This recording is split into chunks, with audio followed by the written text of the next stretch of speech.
죽게 다바크라는 제목으로 하나의 말씀 함께 나누겠습니다. 한국에 있는 연세대학교라는 학교에서 철학을 이제 오랫동안 가르치셨던 교수님이 계세요. 김형석 교수님이란 분. 이분이 나이가 많으세요. 연세가 많으세요. 104세, 지금 이제 104세가 되셨습니다. 고 윤동주 시인하고 동창이랍니다. 그러니까 1920년생이신 거죠.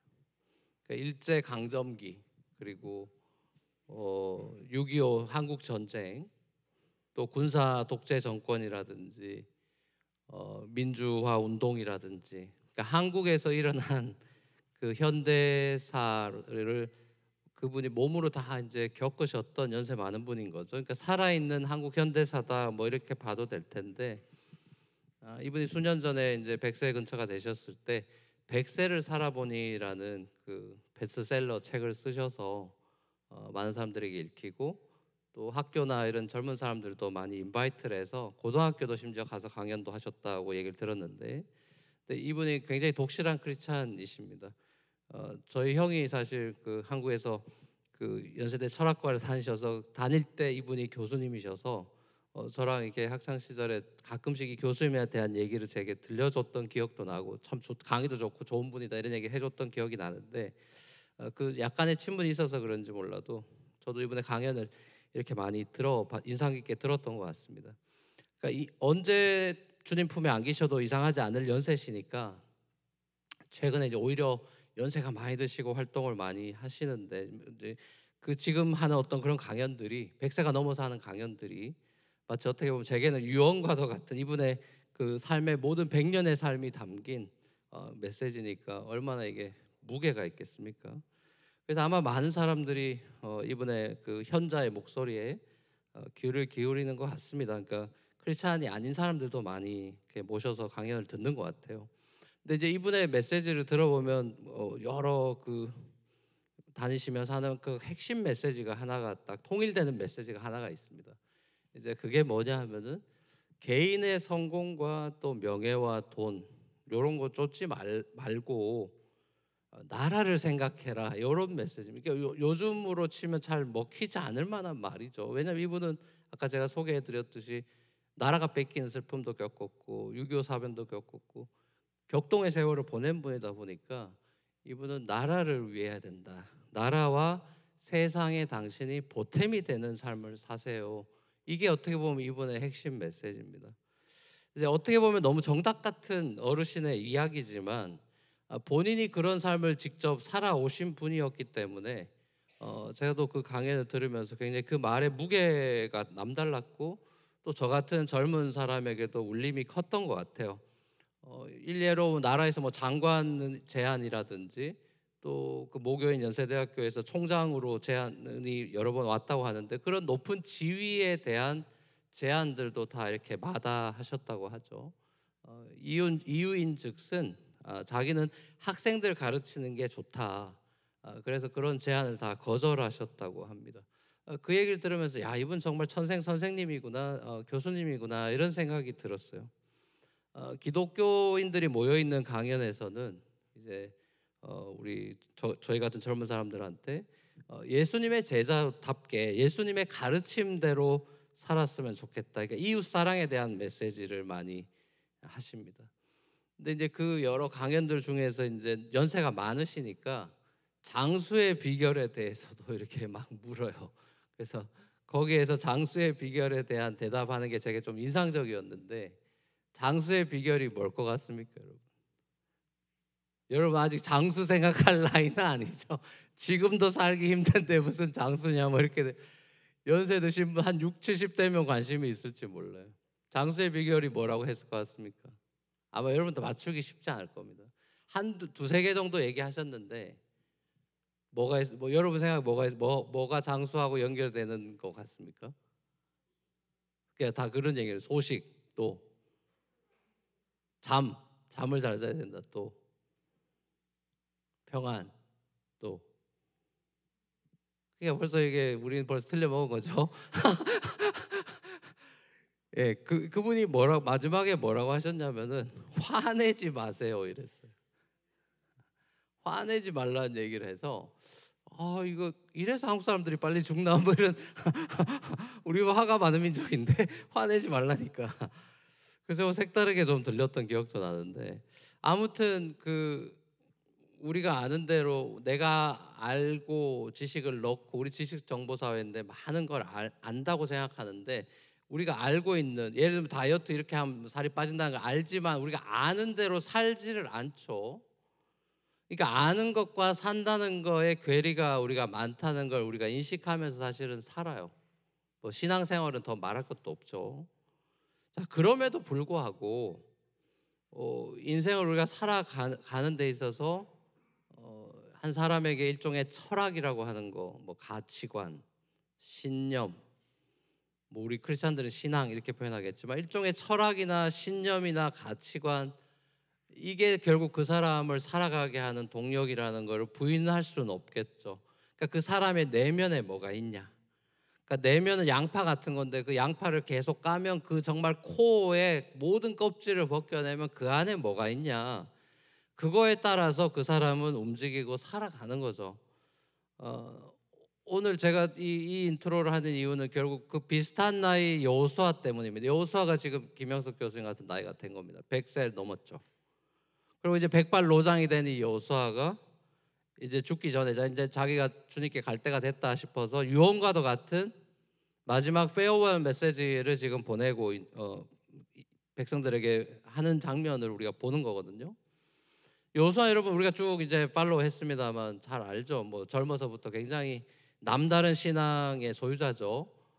요즘으로 치면 정말 누구나 괜찮게 생각하는 교회 오빠 뭐 이런 피겨인데 자, 이 젊어서부터 남다른 신앙생활했던 여호수아 모세를 시중 들기도 하고 스파이로 다녀와서 긍정적인 보고를 하기도 하고 갈렙과 함께 자 그랬더니 여호수아가 자기 사명을 다 감당하고 이제 주님 품에 안기기 전에 이스라엘 백성들에게 주는 메시지 특별히 23장은 리더십들에게 주는 메시지고 이제 24장에서는 온 백성들에게 주는 메시지 이렇게 돼 있는데 이게 이번 주 본문에는 엔딩을 여러분 24장을 보시면 이제 온 백성에게 주는 메시지 그리고 온 이스라엘을 세겜 땅에 불러 모아서 언약을 갱신하는 것으로 이 책이 끝이 납니다.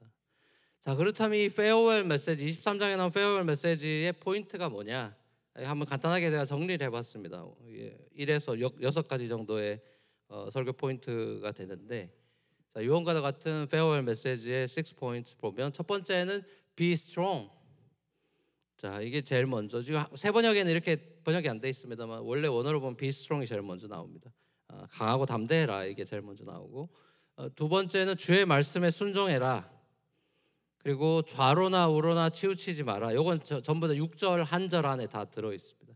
근데 가만히 보시면 이게 1, 2, 3은 여호수아가 소명을 받을 때 1장에서 하나님한테 들었던 메시지죠. 하나님에게 들었던 메시지를 죽기 전에 또 다른 리더들한테 하고 있는 장면을 봅니다. 그러니까 본인은 리더로서 이게 중요하다는 생각을 한 거겠죠, 그렇죠? 그리고 그 마음을 가지고 살았다 이런 걸 이제 알 수 있겠죠. 자, 그 세 가지 포인트가 있고 그다음에 4번부터 6번은 이방 민족들에게 히브리 원어를 썼습니다. 다박하지 말고 우리 번역엔 가까이 하지 말고 이렇게 되어 있습니다. 이방 민족들에게 다박하지 말고 그들의 신들을 섬기지 마라. 자 그리고 이제 5번째는 주께 가까이 하라 이렇게 번역이 되어 있는데 원어로 하면 주께 다박하라. 그리고 마지막이 주 당신들의 하나님을 사랑하라 이렇게 되어 있어요. 앞에 이 세 가지 포인트는 뭐 첫 번째 또 그리고 계속해서 순종에 관한 메시지나 이런 것들 제가 나름 많이 다뤘었기 때문에 오늘은 4에서 6번만 다루려고 합니다. 먼저 23장을 이제 자세히 읽어보면 여호수아가 이런 파이널 메시지를 하는 명령을 내리는 이유를 알게 되는데 그것은 마치 사도 바울의 편지처럼 먼저 하나님께서 이스라엘에게 베풀어 주신 은혜 그리고 사랑 이거를 먼저 하이라이트하고 강조하고 나서 이런 커맨먼트를 주는 거죠. 그 장면을 조금 살펴보고자 하는데요. 23장이 시작되는 첫 번째 그 컨텍스트가 나오면 1절을 같이 한번 읽어보시죠. 이런 파이널 메시지하는 컨텍스트가 나오는데 1절 말씀 같이 한번 읽겠습니다. 시작.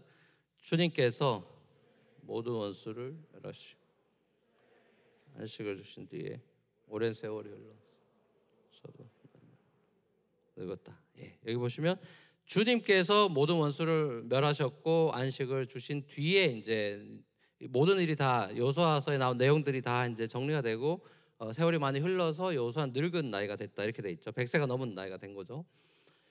자, 여호수아서의 이 전쟁 우리가 그동안 살펴봤습니다만 이 전쟁은 표면적인 보이는 싸움으로 끝나는 게 아니라 이건 홀리 워다, 그러니까 거룩한 영적 전쟁이다. 그래서 그런 상징이 있다는 얘기를 했죠. 그러니까 약속의 땅 가나안에 들어가서 정복해 가는 이런 모습은 이 가나안은 이 민수기 광야에서 바라볼 때는 약간 천국을 상징하는 게 될 수 있지만 이제 요단강 건너가 만날이 천국을 상징할 수 있지만 이제 가나안에 들어와 이 여호수아서에서의 가나안은 우리가 살아가는 세속 사회죠, 세상이죠. 자, 이 세속 사회에서 어떻게 구별된 크리스찬으로 거룩하게 살아갈 것이냐. 자, 이걸 다루는 게 사실은 여호수아서라고 보면 이 전쟁에서의 승리의 조건이 뭡니까? 제가 아까 그 파이널 메시지 1, 2, 3를 보여줬고 여호수아 1장에서 여호수아가 하나님한테 들었던 그 위로 격려의 메시지에 나와 있듯이 그게 첫 번째 나오고 끝에도 나오니까 책을 열고 책을 닫는 셈이니까 이게 어떻게 보면 굉장히 중요한 여호수아서의 메시지란 걸 알 수 있죠. 자, 그걸 한마디로 서머라이즈 하면은 담대한 순종 이렇게 되는 거예요. 영적 전쟁의 승리를 어떻게 하는 겁니까? 리더로서 하나님의 사람으로 군사로서 어떻게 승리하는 거죠? 라고 했을 때 1장도 그렇고 24장 파이널 메시지에서는 담대한 순종이 답입니다 이렇게 주는 것들하고 저는 그렇게 들렸어요. 용기 있게 주님의 명령에 순종하십시오 이거죠. 세상의 메시지에 휘둘리지 말고 세상의 환경과 조건에 휘둘리지 말고 여리고 나타났다고 주눅들지 말고 아이라고 무시하지 말고 하나님의 주시는 메시지를 듣고 말씀에 순종하는 것이 네가 영적 거룩한 전쟁에서 승리하는 비결이다. 그러니까 죄악과의 전투에서 승리하는 비결에 대한 얘기를 하고 있는 것이죠. 자, 그렇게 해서 우리가 그 세상 속에서 세속과의 전쟁에서 승리를 거뒀다. 거룩한 하나님의 백성으로 정체성을 잃어버리지 않고 승리를 거두면 어떤 일이 벌어지냐? 그 베네핏이 뭐냐? 그 리절트가 뭐냐라고 했을 때 오늘 1절 말씀에서는 안식이다 이렇게 나오는 거예요. 안식. 이 안식은 이 여호수아서의 안식에 대해서는 히브리서 3장이 잘 설명하고 있으니까 여러분 집에 가셔서 히브리서 3장 뭐 길지도 않으니까 한 5분이면 읽으니까 한번 읽어보세요. 히브리서 3장에 이 여호수아서에 나오는 안식됨이 나옵니다. 자, 이 안식은 여호수아의 핵심 주제이기도 한데 다윗 왕국 시대 이스라엘이 제일 잘 나갈 때인 다윗 왕국 시대에도 이 안식이 등장하는데 자, 그래서 하나님이 다윗에게 메시아에 대한 약속을 주시죠. 네 씨를 통해서 메시아가 올 거고 데빌의 킹덤이 이루어져 메시아의 킹덤이 이루어질 텐데 그때 이스라엘이 참 안식을 누리게 된다. 자, 그러니까 이 안식이라는 것은 그냥 뭐 이렇게 편안한 상태로 있고 아무 뭐 그냥 쉬고 있는 뭐 그런 걸 얘기하는 게 아니라 치열한 전투가 펼쳐진 다음에 이루어지는 소위 말하는 평화죠. 평화의 개념인데 자, 이 평화의 개념은 하나님의 통치에 백성들이 반응하는 것을 말하는 거예요. 그러니까 아무것도 안 하고 있는 것이 아니라 하나님의 통치를 그대로 리시브하면서 순종할 때 이루어지는 결과물이 평화고 샬롬이죠.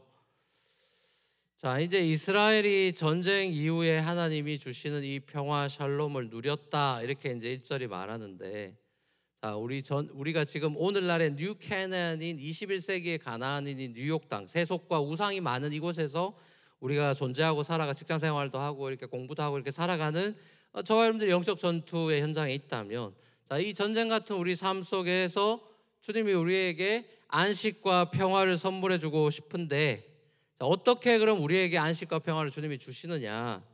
자, 3절 말씀을 한번 다시 보겠습니다. 3절 말씀 같이 한번 보겠습니다. 시작. 당신들은 주 당신들의 하나님이 당신들의 편이 되시어 이 모든 이방 나라에서 어떻게 하셨는지 이 모든 일을 잘 보셨습니다.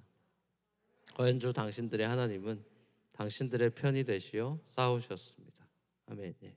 새 번역에서는 하나님이 이스라엘 편이 됐다라고 계속해서 번역하고 있어요. 옛날 번역에는 너희를 위해서 싸우신 하나님이다.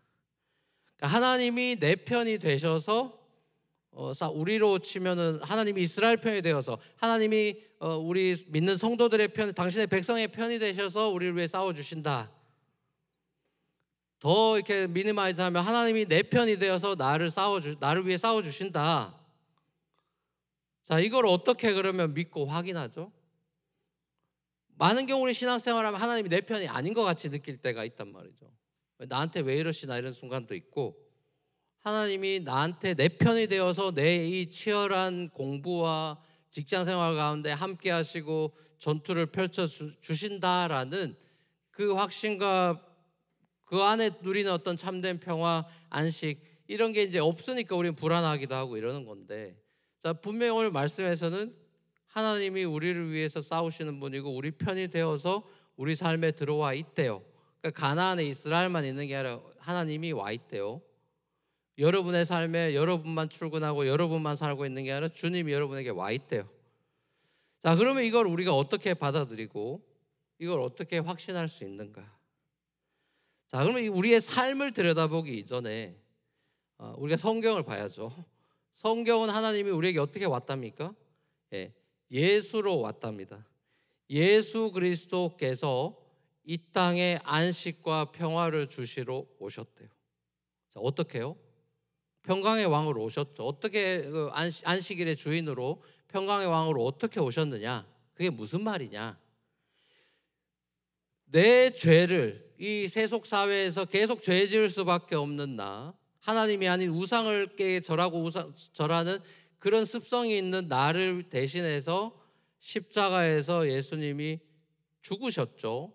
내 죄 때문에. 자, 그리고 부활하셨습니다. 자, 그래서 우리의 이 해결되지 않는 죄의 문제, 이 늘 죄로 넘어지는 우리, 실패하는 우리를 대신해서 죄와 싸워서 승리를 거두셨죠. 자, 그것으로 우리 안에 평화와 안식을 선물해 주셨어요. 이 영적 전쟁을 예수가 이겼단 말이죠. 쉽게 말하면 내가 이기는 게 아니라, 내가 못 이기니까 예수님이 이겨버리셨죠. 자, 예수님께서 내 편이 되셔서 십자가에서 그 영적 전쟁을 치르고 우리가 이길 수 없는 죄와 사탄의 세력을 무기력하게 만들고 여리고 무너뜨리고 승리를 하셨죠. 자, 그래서 우리가 누리는 베네핏은 평화와 안식이라는 거죠. 자, 이게 이스라엘이 여호수아를 통해서 안식을 얻었다. 자, 구약의 여호수아는 제가 여러 번 얘기했습니다. 자슈아라는 이름은 예슈아라는 이름이랑 똑같다 그랬죠. 살베이션, 예슈아 이름이 똑같은 이름이죠. 자, 구약의 여호수아를 통하여 안식과 평화를 일시적으로 또 부분적으로 이스라엘이 맛봤지만, 참 자슈아인 예수 그리스도를 통하여 모든 죄와 사망을 멸하시고 사탄의 권세를 멸하셔서 안식과 평화를 이 땅에 가져오셨다. 자, 이게 이제 우리가 아는 복음입니다. 복음, 굿뉴스죠. 자, 우리가 할 수 없는 일을 하셔서 행하셨다는 거잖아요. 자, 우리가 주님의 말씀에, 이 주님의 말씀, 우리를 살리시는 주님의 말씀에 담대하게 순종하고 좌로나 우로나 치우치지 않고 세상 우상, 돈, 명예, 성공 이런 것들을 섬기지 않고 하나님으로 삼지 않고 거기서 내 정체성을 찾지 않고 우리가 하나님께 가까이 간다. 하나님께 다바크해서 하나님만 사랑하는 삶을 살아라라는 이 메시지를 들어야 하는 이유는, 하나님께서 먼저 우리 안에 베풀어 주신 은혜 때문에 이런 임페라티브들이 나오는 거죠. 은혜가 앞에 등장하지 않으면 이런 임페라티브는 다 우리에게 족쇄가 되고 버든이 되고 예수 믿는 것은 너무 힘든 일이 되죠. 여호수아의 이 명령들이, 그리고 성경에 나오는 십계명을 비롯한 많은 명령들이 우리에게 의무감을 더하거나 우리를 막 괴롭히게 못살게 구는 말씀들이 아니라 우리에게 진짜 유익과 생명과 궁극적으로는 참된 안식과 평화를 주시기 위한 채널이죠. 통로죠. 자, 이런 의미에서 이제 제가 그 설교 오늘 제목을 다바크, 이 히브리 원어를 그냥 가져왔는데, 자, 이 단어는 오늘 본문에 두 번 아까 소개한 대로 나오죠. 주 당신들의 하나님만 가까이 하십시오 할 때 가까이 하다가 다바크인데, 12절에 이방 민족을 가까이 하지 말고 할 때 가까이도 다바크예요. 그러니까 하나님께도 쓰였고 이방 민족에도 쓰였는데, 자, 이 말이 그냥 가까이 한다라고 번역하기에는 굉장히 아쉬운 번역입니다. 가장 어울리고 적당하다 싶은 그 영어 번역은 cling to 혹은 stick to, 딱 붙어 있는 상태를 말해요. 가까이 가 있는 상태를 말하는 게 아니라, 이 draw close 돼 있는 상태를 말하는 게 아니라 cling to, stick to, 딱 접착되어 붙어 있다는 의미가 더 강해요. 그러니까 예를 들면 창세기 2장에도 이 다바크가 쓰였는데 결혼 컨텍스트에서 이 단어가 쓰였습니다. 결혼의 정의가 나오는 장면이죠. 창세기 2장 24절 말씀 같이 한번 읽어볼까요? 시작. 그러므로 남자는 아버지와 어머니를 떠나 아내와 결합하여 한 몸을 이룬 것입니다. 자, 이게 결혼의 정의죠, 성경적인. 자, 여기 보면 남자가 아내와 결합한다, 연합한다, 유나이티드 된다라는 이 단어가 다바크예요. 자, 그러니까 그저 가까이 가는 정도가 아니죠. 자, 그리고 이 단어가 룻기에도 나오는데, 룻기는 짧은 책이지만 여러분 잘 아실 텐데 나옴이라는 여인이 나오죠. 자, 그리고 두 아들이 있었어요. 그래서 이제 이스라엘 베들레헴 먹고 살기 힘들어가지고 모압으로 이민을 갔죠. 자, 근데 두 아들 기럇 말론이 죽어버렸어요, 그 땅에서. 그래서 그 결혼도 했는데 모압 여인들하고 결혼했는데, 이방 여인들하고 결혼했는데 둘 다 죽어버렸어요, 아들들이. 그래서 이제 두 며느리만 남았어요. 오르바, 룻 둘이 남았죠. 자, 그래서 이제 나는 이제 다 이제 여기 이민 왔다 망했으니까 난 짐 싸고 간다, 다시 본국으로 돌아간다. 너희는 여기서 그냥 좋은 사람들 만나라, 재혼해라. 이러면서 이제 떨구고 가려고 하는데 룻은 난 어머니 따라갈래요, 이렇게 되는 거잖아요. 자, 그 장면의 14절의 말씀을 같이 한번 읽어보겠습니다. 룻기 1장 14절 시작. 그들은 다시 한번 큰 소리로 울었다. 입 맞추면서 작별 인사를 드리고 떠났다. 그러나 룻은 시어머니 곁에서 더 달라붙었다. 자, 여기 오르바는 이제 아싸 잘 됐다 싶어서 그냥 남았고, 이 며느리 이 룻은 시어머니에게 달라붙었다고 돼 있어요. 요즘 그 며느리들은 상상할 수 없는 모습이죠. 그것도 뭐 그 홀 지금 시어머니 된 사람을 왜 모시겠습니까? 얼씨구 나고 집에 가는 게 오르바가 많을 텐데, 자, 룻이 달라붙었다. 여기 클링투 이 다바크가 쓰였어요. 자, 남편과 아내의 연합, 그리고 시어머니를 섬기겠다고 You God, my God, Your people, my people이라고 외쳤던 룻의 모습이 그럼 우리에게 뭘 보여주느냐? 예, 사랑이 뭔지를 보여주는 거죠. 남편과 아내의 연합의 접착제는 사랑이죠. 자, 시어머니와 며느리 간에 이렇게 떼어지지, 국적을 초월해서 떼어내올 수 없는 이 모습은 사랑이죠. 자, 결국 이 사랑이 여호수아서의 결론인데, 여호수아의 고별 메시지의 핵심 주제인데, 재밌게도 대부분의 사람은 죽을 때 사랑 얘기를 합니다. 모세도 그랬고 성경에 나온 사람들은 다, 예수님도 사랑으로 끝이 났죠. 자, 그러니까 대부분의 좀 정신이 있는 사람들은 죽을 때 다 사랑 얘기를 하게 돼 있어요. 자, 이게 이제 결국 고별 페어웰 메시지의 핵심인데, 자, 그러면 이제 여호수아에게 있어서 이 사랑이라는 건 도대체 뭐냐? 우리 현대인들이 아는 사랑과 좀 다른 것 같아요. 이 여호수아에게 있어서 이 사랑은 다바크의 문제다. 다바크의 이슈다. 어디에 달라붙어 있느냐? 사랑이라는 것이 그저 로맨틱한 감정이라거나 뜨겁게 불타오르는 것, 자, 이런 거가 아니라 사랑의 핵심, 사랑이 뭐냐라고, 여호수아에게 사랑이 뭡니까? 뭔데요? 라고 하면 끝까지 주님께 다바크에 있는 거다. 그 이제 영어로 트랜슬레이트를 하자면 loyalty 혹은 faithfulness, 요게 사랑의 가장 근접한 단어가 되는 거죠. 충성 혹은 신실함. 그러니까 남편과 아내의 사랑이 끝까지 신실하게 사랑할 것을, 뭐 비가 오나 눈이 오나 뭐 검은 머리 밥풀이 되고 뭐 병이 들든지 아니든지, 자, 그런 서약을 하는 그 언약 관계, 충성을 맹세하는 관계가 남편과 아내의 사랑의 관계죠.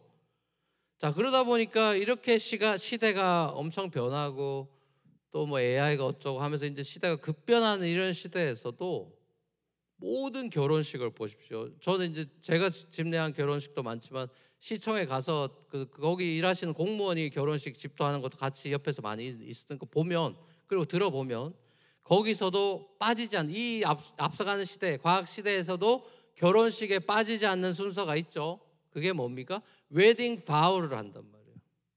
맹세를 한단 말입니다. 그게 뭐예요? 예수 안 믿는 사람들도 결혼이라는 거는 카버넌트로 인정한다는 것이죠. 그리고 실제로 카버넌트라는 단어를 써요, 시리홀에서. 결혼 그거 프리자이드 하면서. 예수 믿는 사람이 아니라니까요. 그러니까 이 사람들도 결혼은 카버넌트라는 걸 알고 있는 거예요. 자, 그래서 여호수아서 24장 마지막 우리 이번 주 그 리딩에서 큐티에서 온 이스라엘이 하나님 앞에 세겜에 모여가지고 카버넌 리뉴얼하는 것으로 끝이 나요. 그러니까 사랑이 뭔지를 보여주는 걸로 끝이 나요. 사랑은 언약이다. 언약에 대한 충성이다. 끝까지 배신하지 않고 충성하는 게 사랑이다. 따박하는 거다. 달라붙어 있는 게 사랑이다. 이걸 보여주는 거예요, 여호수아서가. 그 한 몇 주 전에 제가 눈물의 여왕 잠깐 멘션을 했었는데 지금부터는 스포 주의하시면 됩니다. 엔딩 얘기를 좀 하려고 합니다. 엔딩 안 보신 분들은 귀를 치던지 뭐 하십시오. 보통의 엔딩하고 좀 달랐어요. 그래서 그냥 보통은 이제 다시 잘 돼가지고 결혼식 하면서 끝나는데 이제 이게 시간을 확 뛰어넘어 버렸어요. 그래서 여주인공이 나이가 많은 할머니가 됐고 남편보다 먼저 죽었죠. 그래서 무덤이 나오죠. 그래서 이 엔딩에 대해서 적지 않은 누리꾼들이 관짝 엔딩이라고 비판을 많이 했다는 이 기사를 봐서 관짝 엔딩, 관을 보여줬다 이거죠. 웨딩 촬영으로 끝이 안 나고. 한국 사람들은 또 네이밍에 또 천재들이니까. 근데 그런 표현을 썼더라고요. 근데 저는 좀 이해가 잘 안 됐어요. 사실 이 드라마 작가가 시나리오를 2010년에 써놨대요. 그러니까 14년 전 작품이죠. 근데 이제 나온 건데, 자, 그래서인지 요즘 사람들이 생각하는 사랑과 좀 다른가 뭐 이런 생각이 들었습니다. 근데 저는 드라마 작가의 그 스토리를 좀 캐치를 한 것 같아요. 엔딩에서 다 모든 걸 다 때려 넣었더라고요. 그 엔딩에서 이분이 뭘 말하고 싶은 건가를 다 보여줬던 것 같은데, 그 핵심 메시지는 부부의 사랑이라는 것은 관짝까지 가는 거다. 끝까지 가는 게 충성이고 사랑이다. 그걸 보여주려고 했던 것 같아요. 저는 그렇게 받았어요. 그러니까 너무 이쁜 그 나이, 20대 30대 반짝반짝하는 그 나이에 로맨틱하게 그렇게 달달하게 사랑하는 그게 사랑이 아니라, 그것도 사랑의 일부분이지만 젊어서만 그렇게 뜨겁게 사랑하는 것이 아니라 다 늙어서 쭈글쭈글해져도 한 여인을 끝까지 사랑하고 있는 백발의 노인이 헌화하고 있는 그 장면으로 끝이 나는 것이 사랑은 이런 거다. 근데 사실은 저는 이 해석이 맞다는 게, 마지막 그 회 중간쯤에 보면은, 이 중간 좀 넘어서 보면 흐드러지게 확 펴 있는 벚꽃 그 이쁜 거기 밑에 젊은 남녀 주인공이 대화하는 장면이 나오는데, 거기서 그 남자 주인공의 대사가 인상적이었어요. 그게 이제 하고 싶은 얘기를 거기다 다 이제 넣어놓은 거죠. 그 김수현이라는 그 청년이 이제 그 하는 대사가 나오는 거예요. 제가 이걸 쓰면서 이걸 내가 하면 되나 안 되나 이제 자판이 떨리게, 이걸 내가 과연 이 설교 시간에 해도 될까 뭐 이렇게 이제 손이 떨렸는데, 그냥 눈 감고 들으시던지 아니면 제가 뒤를 돌아야 되는 건지 뭐 하여튼 들어보십시오. 누가 당신한테 또 총을 쏘면 그 앞으로는 12번도 더 뛰어들 자신이 있거든. 그러니까 한 번 총 맞은 적이 있죠, 살리려고. 근데 누가 또 당신한테 총을 쏘면 그 앞으로는 12번도 더 뛰어들 자신이 있거든. 자, 근데 그런 거 말고 매일 사소한 일상에서 지치고 또 싸우고 실망하고 요런 게 사실 좀 두려웠다. 또 관계가 틀어지고 어긋나고 미워하지 않을 거라고 자신할 수가 없었어. 원래 좀 부부관계 안 좋았던 과거가 있죠. 근데 딱 하나 확실한 건 같이 있을 수는 있어. 어떤 순간이 와도 망가지면 고치고 구멍 나면 메워가면서 좀 너덜거리고 완벽하지 않아도 그냥 그렇게, 그래도 괜찮다면 나랑 결혼해 줄래? 이렇게 프로포즈를 해요. 한번 화끈하게 총 맞고 사랑하는, 그러니까 사랑한 사람을 위해 대신 총 맞아 줄 정도로 자신을 불사르게 내어줄 수 있지만 그게 사랑이 아니다 이 소리죠. 근데 제가 이 대사를 들으면서 이게 직업병이 돋아가지고선 고린도전서 13장이 생각이 났어요. 이거 많이 듣던 대사인데 이러면서 바로 라이러웨이 그 고린도전서 13장이 생각이 나는 거예요. 사랑장에 그게 그대로 나와요. 3절에 보면 사랑 아닌 게 뭔지가, 사랑이 뭔지 전에 사랑 아닌 게 나온단 말이죠. 3절 같이 한번 읽어보겠습니다. 시작. 내가 내게 있는 모든 것으로 구제하고 또 내 몸을 불사르게 내줄지라도 사랑이 없으면 내게 아무 유익이 없다. 사랑이라는 게 막 미친 듯이 구제하고 내 몸을 불살라주는 이런 화끈함이 아니라는 거죠. 그럼 뭔데요? 라는 질문이 나오지 않습니까? 자, 거기에 대해서 이제 사랑은 하면서 시작되는 게 4절이죠. 사랑은 오래 참고 이렇게 나오는 거예요. 4절로 넘어오면 사랑은 오래 참고. 킹 제임스 버전은 뭐라고 되어 있는 줄 아십니까? Love suffers long 이렇게 되어 있어요. Love is long suffering 이렇게 나옵니다. 사랑은 오랜 고통을 견디는 거다. 자, 이렇게 사랑에 대해서 디스커션이 시작되고 쫙 이제 뭐 오래 참고 불이 기뻐하지 쭉 우리가 아는 그 쭉 얘기가 나오죠. 자, 그리고 이제 그 사랑의 디스커션 엔딩에 7절이 엔딩인데 엔딩이 이렇게 또 끝이 나요. 오래 참고로 시작하고 엔딩을 봅시다. 같이 한번 읽어보죠. 시작. 모든 것을 참으며 모든 것을 바라며 모든 것을 견디느니라. 사랑이 오래 참음으로 시작해서 견딤으로 끝이 났어요. 우리가 생각하는 사랑이 아니죠. 어떻게 모든 걸 참습니까? 모든 걸 어떻게 견딥니까? 성경은 사랑이 이런 거래요. 눈물의 여왕 작가가 이야기하고 싶은 메시지가 전 이 사랑이라는 생각이 들었습니다. 관짝 엔딩이라는 세상 사람들의 조롱은 사랑이 오래 참고 견디는 고통, 둘이 안 맞아도 또 이해가 안 돼도 그렇게 자주 싸워도 끝까지 받아들이며 가는 오래 참음으로 거기까지 백발이 될 때까지 가는 거, 그게 원래 사랑의 데피니션 아니냐라는 그런 메시지로 들렸어요.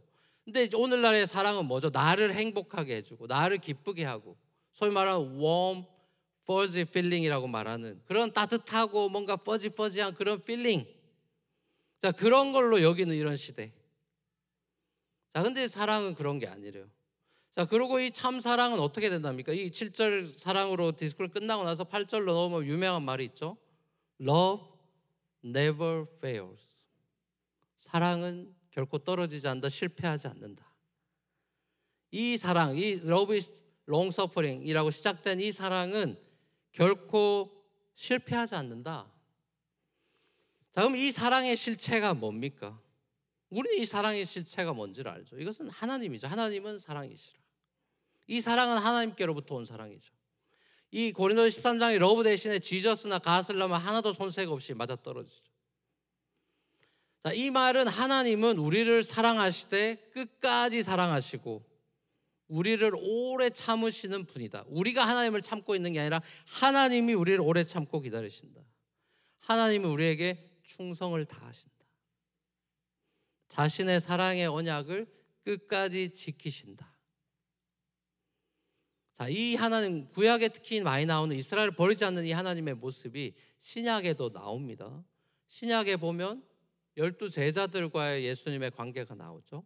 이 12제자는 12지파를 상징하게 이스라엘을 대표하는 사람들이죠. 자, 그 관계가 집약된 관계가 나오죠. 구약은 공동체 전체와 이스라엘 하나님과의 관계를 보여줬다면 신약에 오면 12지파를 상징하는 12제자와 함께 예수님이 직접 얘기하는 게 나오죠.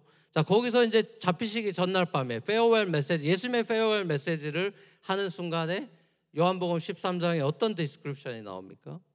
그 성만찬하는 자리에서 세족식 하는 장면에서 예수님이 자신의 제자들을 사랑하시되 끝까지 사랑하셨다, 이런 대목이 나오고 가룟 유다의 발을 씻깁니다. 자, 이 사랑이 십자가에서 자신의 목숨을 내어주는 것으로 이제 절정에 이르렀는데, 자, 이 십자가에서 확증된 이 사랑이 전부가 아니죠. 그리고 이것이 끝난 것도 아니죠. 하나님의 사랑이 거기서 끝나버린 게 아니죠. 자, 그 사랑은 거기서 확증된 우리에게 충격적으로 다가온 어메이징한 그 사랑이 지금 우리 삶 속에서, 일상 속에서 하나님이 이 정도로 참은 정도로 우리를 일상의 매일의 삶 속에서 나를 참고 계시고 나를 용서하시고 발을 씻겨주시고 한 번 그냥 화끈하게 하신 사랑이 아니라는 거예요.